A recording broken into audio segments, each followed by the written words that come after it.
अगली आने वाली कुछ वीडियोस में हम बात करेंगे अलग अलग सेंसर्स के बारे में जिनको आप नोड एमसीयू से कनेक्ट कर सकते हैं। आप इन सेंसर्स से रियल टाइम डेटा ले सकते हैं और आगे उसको यूज कर सकते हैं। बहुत सारी ऐसी कंपनीज हैं जो ऐसे सेंसर्स बनाती हैं। हर सेंसर की अपनी एक लाइब्रेरी होती है, जैसे कि हमने पीछे ईएसपी सेंसर्स के लिए एक लाइब्रेरी इंस्टॉल की थी, या फिर ब्लिंक को हमने जैसे पैकेज मैनेजर से इंस्टॉल किया था। तो इस वीडियो में हम फोकस करेंगे पल्स सेंसर पर। पल्स सेंसर की भी हमारे पास एक लाइब्रेरी है। ये सेंसर हमारी हार्ट बीट बता सकता है। इस सेंसर के जो मैन्युफैक्चरर्स हैं उन्होंने काफ़ी एप्लीकेशंस निकाली हैं इसकी, जैसे कि कुछ गेम्स इससे बनाई गई हैं। बाकी आप रेगुलर जो इसका यूज़ है पल्स मॉनिटरिंग के लिए भी इसको यूज़ कर सकते हैं। अगर आप इस प्रोजेक्ट के बारे में और जानना चाहते हैं तो आप पल्स मॉनिटर या पल्स सेंसर को सर्च भी कर सकते हैं। काफ़ी गिटहब प्रोजेक्ट्स आपको मिलेंगे इस सेंसर पे बेस्ड।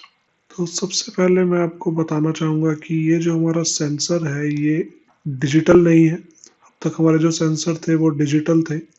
ये एक एनालॉग सेंसर है।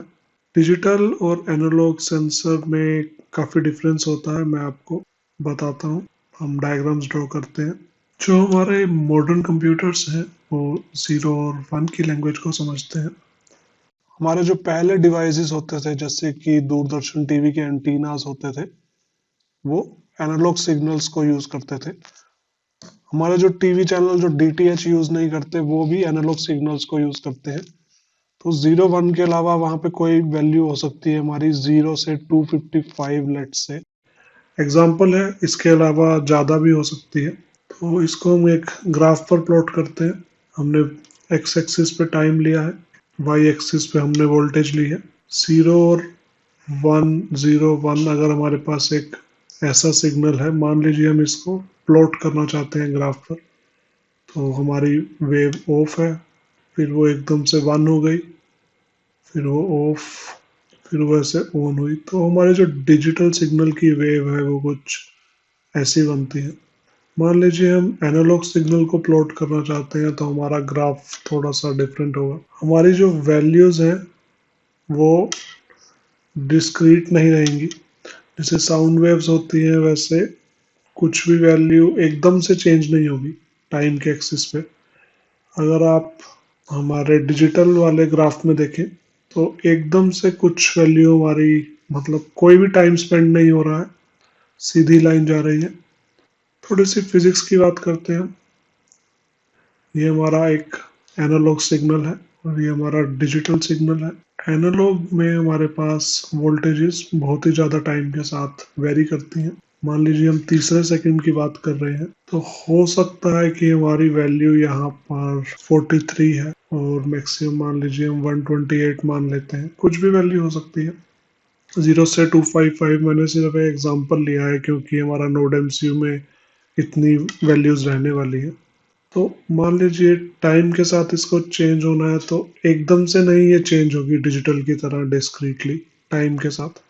जो आप ये मैं लाइन हाईलाइट कर रहा हूँ ब्लू कलर से, आप इसको अगर आप देखें तो टाइम बिल्कुल भी नहीं बीता है, लेकिन हमारी जो वैल्यू है वो 0 से एकदम 1 हो गई या फिर 1 से 0 हो गई। स्ट्रेट लाइन पॉसिबल नहीं है एनालॉग सिग्नल्स में, क्योंकि टाइम जैसे जैसे कम हो रहा है वोल्टेज ड्रॉप आपको धीरे धीरे होती दिखेगी। तो टाइम के साथ जो कंटिन्यूसली वेरी करे वो एक एनालॉग सिग्नल है जिसकी वैल्यू कुछ भी हो सकती है। जो बिल्कुल ही फिक्स कांस्टेंट डिस्क्रीट सिग्नल्स हमारे बनाए जो टाइम के साथ एकदम से चेंज हो जाए वो हमारे डिजिटल सिग्नल्स हैं। डिजिटल सिग्नल्स में हमारी वैल्यूज नेगेटिव नहीं हो सकती। 0 1 0 1 हो सकते हैं लेकिन ये वैल्यू कभी नेगेटिव नहीं जा सकती, यानी कि पोलैरिटी रिवर्स नहीं हो सकती। जैसे एनालॉग में हम नेगेटिव रेंज में भी चले जाते हैं। कुछ ऐसी स्टेट्स होती हैं जो कि हम डिजिटल में रिप्रेजेंट नहीं कर सकते। जैसे कि अगर हम एक एलईडी को देखें, वो ऑन हो सकता है, ऑफ हो सकता है, वो हमने 0 1 से रिप्रेजेंट कर दिया। जो उसकी एक डिम स्टेट होती है जब हम वोल्टेज उसको कम दे रहे हैं, तो डिम स्टेट में आपको उसको रिप्रेजेंट करना है तो आप एक एनालॉग सिग्नल यूज करेंगे। जैसे 0.5 में वो डिम मोड में चल रहा है। कलर्स का एग्जांपल लेते हैं, जैसे मेरे पास रेड कलर है और मेरे पास येलो कलर है।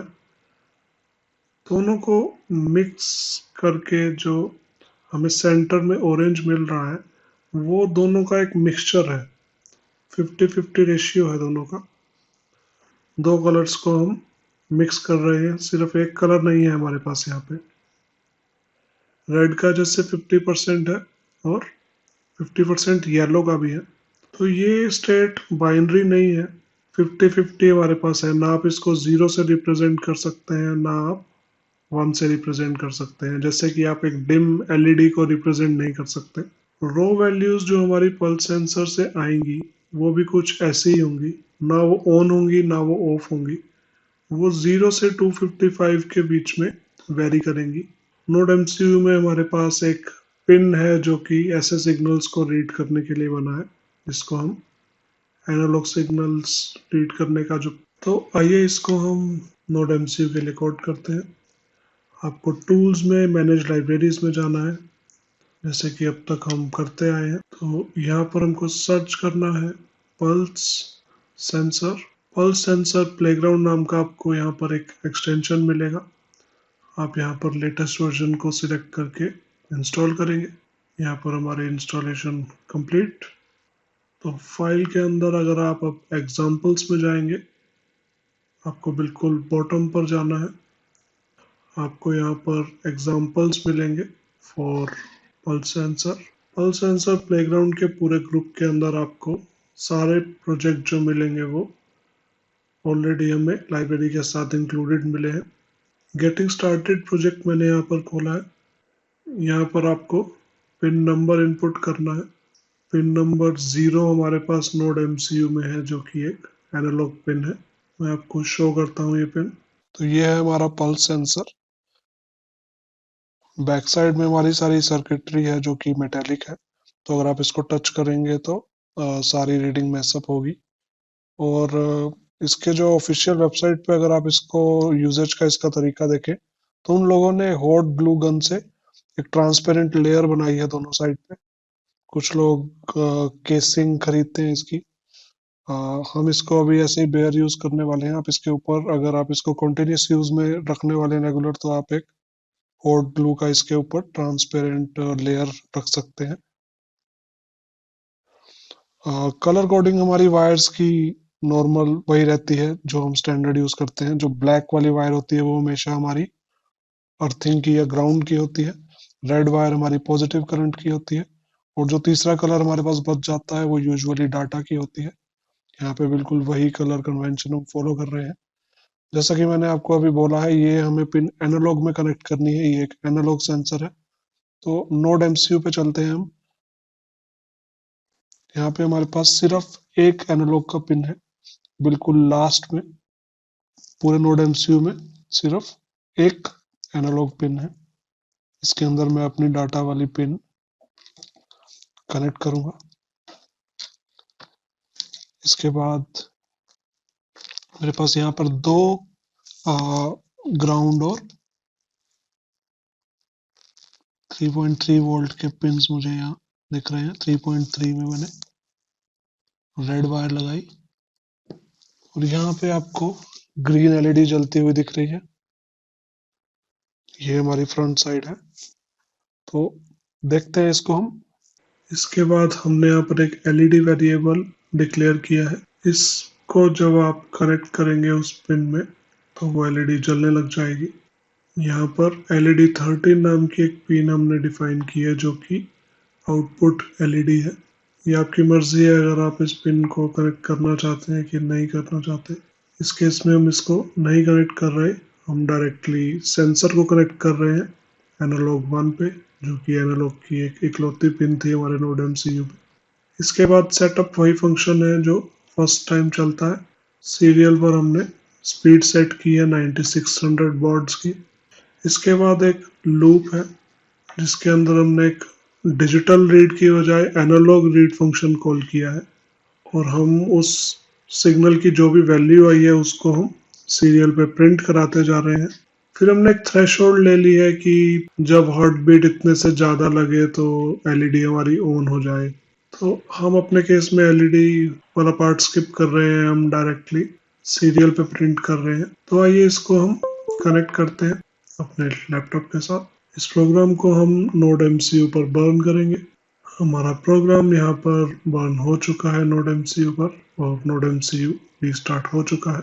अब अगर आप सीरियल मॉनिटर खोलेंगे तो आपको यहाँ पर कुछ नंबर वाली वैल्यूज ऐसे शो होती जा रही है कंसोल में। ये रॉ डाटा है जो सेंसर का आपके पास आ रहा है। अगर मैं इसके आगे ऐसे उंगली रखता हूँ तो आपको मेरी पल्स का रॉ डाटा यहाँ पे दिखेगा, लेकिन इन नंबर्स का आप कुछ मतलब नहीं निकाल पा रहे क्योंकि नंबर से हमें यहाँ कुछ नहीं पता लगेगा। मैं इसको क्लोज करके अगर यहाँ पे सीरियल प्लॉटर खोलता हूँ तो आपको एक ग्राफ दिखेगा यहाँ पे। अब अगर मैं इसके आगे अपनी फिंगर रखता हूँ तो ये थोड़ी देर में देखिए स्टेबल हो जाएगा ऐसे। आपको थोड़ी देर वेट करनी है फिंगर यहाँ कनेक्ट करने के बाद। थोड़ी देर में हमारे पास यहाँ पे स्टेबल वैल्यूज आनी शुरू हो जाएंगी। ये देखिए, ये मेरी पल्स का रॉ डाटा है जिसको आप यूज कर सकते हैं स्पाइक्स के लिए। अब आपको यहाँ थ्रेशोल्ड नोट करनी है, जैसे कि मेरे स्पाइक्स अराउंड 560 से तो सारे ऊपर ही हैं, 600 से सारे ऊपर आ रहे हैं, तो 600 एक तरह से थ्रेशोल्ड है। तो हमारे कोड में इंट थ्रेशोल्ड 550 लिखी हुई है। उससे क्या होगा, जब भी मेरा यहाँ पे रॉ डाटा में 500 से ऊपर आएगा तो एलईडी एक बार ब्लिंक होगी। उस ब्लिंक का क्या मतलब है कि एक बार हार्ट बीट हो चुकी है। हर हार्ट बीट के ऊपर एक बार वो सेंसर वो जो एलईडी है वो ब्लिंक करेगी। तो इस रॉ डाटा को आप स्टोर कर सकते हैं किसी और प्रोग्राम को यूज करके जो कि सीरियल डाटा को स्टोर कर सके, और आप इस डाटा को प्रोसेस कर सकते हैं। जैसा कि मैंने बताया, कुछ लोगों ने इस सेंसर से गेम्स बनाई हैं। आप सीरियल इनपुट को यूज करके इसको किसी और सॉफ्टवेयर में यूज कर सकते हैं। एक बार आपको सिर्फ प्रोग्राम करना है नोड एमसीयू को और ड्रीनो के सॉफ्टवेयर से, उसके बाद आपको कोई सीरियल रीडिंग का सॉफ्टवेयर चाहिए। तो ये बेसिकली काम कैसे करता है, ग्रीन कलर की जो लाइट है वो हमारी स्किन के थ्रू निकल जाती है, हमारी स्किन ट्रांसपेरेंट होती है, और हमारी पल्स हम यहाँ से मॉनिटर कर सकते हैं। अगर आप इसको अपने ईयर लोब पे कनेक्ट करें तो वहां पे भी आप अपनी पल्स की रीडिंग ले सकते हैं। ब्लड के फ्लो को हम बेसिकली उस कैमरा से देख रहे हैं। अगर आप हमारे फेस को देखें, हमारे ईयर लोब्स को या अपनी फिंगर्स को देखें, तो ये 3 ऐसे ऑर्गन्स हैं जिनको यूज करके आप पल्स का रेट आप बता सकते हैं। इससे नेक्स्ट वीडियो में हम कुछ और सेंसर्स के बारे में बात करेंगे। तो मिलते हैं नेक्स्ट वीडियो में। Thank you.